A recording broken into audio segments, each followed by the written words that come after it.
Audio Jungle. Audio Jungle. Audio Jungle. Between Ukraine and Russia.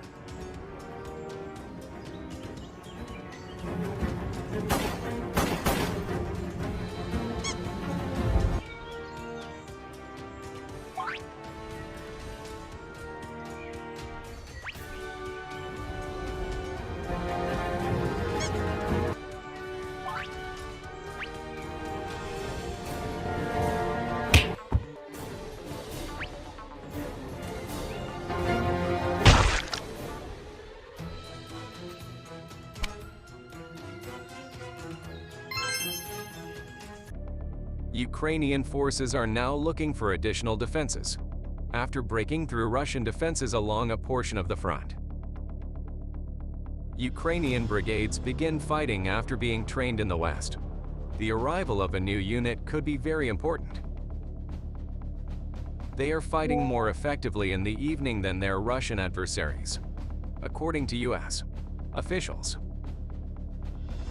They are using American-made Bradley fighting vehicles to use anti-tank missiles to destroy Russian armor. They also employ combined arms tactics, which are coordinated assaults by infantry, armor, and artillery forces, which they learn from American and other Western forces. Ukraine's counteroffensive, though, has so far stalled. The 36,000 brigades of Ukrainian military personnel that the U.S. and its NATO allies outside of Ukraine have been arming, preparing, and training over the past few months are now prepared for combat. According to military experts, the efficiency of Ukraine's eagerly awaited counter-offensive to expel Russian forces from occupied territory will partly depend on how these foreign troops conduct themselves over the ensuing months. Their performance will also demonstrate whether Ukraine has successfully upgraded its military to a fighting force that complies with NATO standards, thanks to the hundreds of billions of dollars in weapons it has received from its allies, including $40 billion from the Biden administration. However, Ukraine has made little headway, and even the creators of the American strategy acknowledge that the counter-offensive hasn't yet resulted in any quick victories, comparable to the Ukrainian military's one-week retaking of Kharkiv last autumn. Ukrainian forces broke through the first line of Russian defensive lines and retook a number of villages.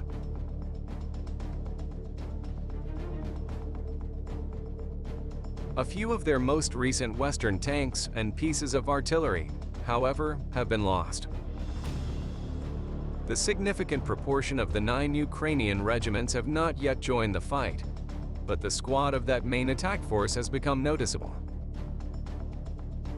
According to military analysts and commentators from Ukraine, trying to fight at night has given their side an advantage.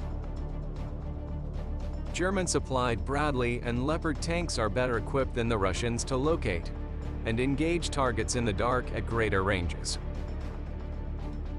Analysts claim that the disparity is now even more pronounced because so many of Russia's more advanced, modern versions were completely destroyed in earlier battles, leading it to appear to be using older, less effective tanks. Ukraine has enhanced the additional units with battle-tested battalions in order to slip past Russian minefields and breach other heavily guarded defenses.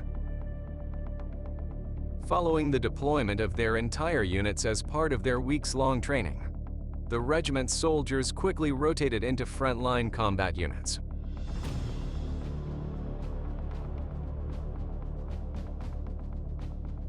By Western-trained Ukrainian brigades begins. The introduction of fresh resources may prove crucial. However, the Ukrainian counter-offensive is starting slowly.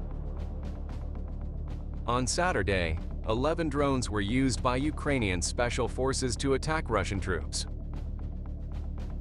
One of the attacks was aimed at a hostile anti-aircraft missile installation. U.S. Officials claim they are winning more nighttime battles than their Russian colleagues.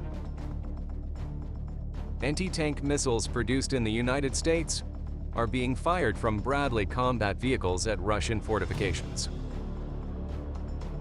They are also using combined weapons tactics, which they learned from American and other Western soldiers, and consist of coordinated attacks by infantry, armor, and artillery. Drone operators operating in the Russian-controlled Ukraine POTS have stopped the invasion and dealt Russia turbo blows. The Ukrainian military is using drones to deal significant damage to Russian forces in the eastern Donbas region, close to the town of Vuhledar. This situation is very complicated. The military's general staff reported that approximately 7 different types of enemy military weaponry had been harmed or destroyed in the region in its most recent operational report. The battle in eastern Ukraine now heavily depends on the small town of Vuhledar. For the past 5 months, Russian forces have been making attempts to seize it. Both sides are deploying tens of thousands of elite soldiers and state-of-the-art weapons to the front lines as the second year of the war gets underway in preparation for significant offensives. The Russians may also begin their anticipated backward movement with an offensive in northeastern Ukraine. Numerous eminent Russian analysts have harshly criticized the Vuhledar counterattack. There are many different outcomes that could occur this year.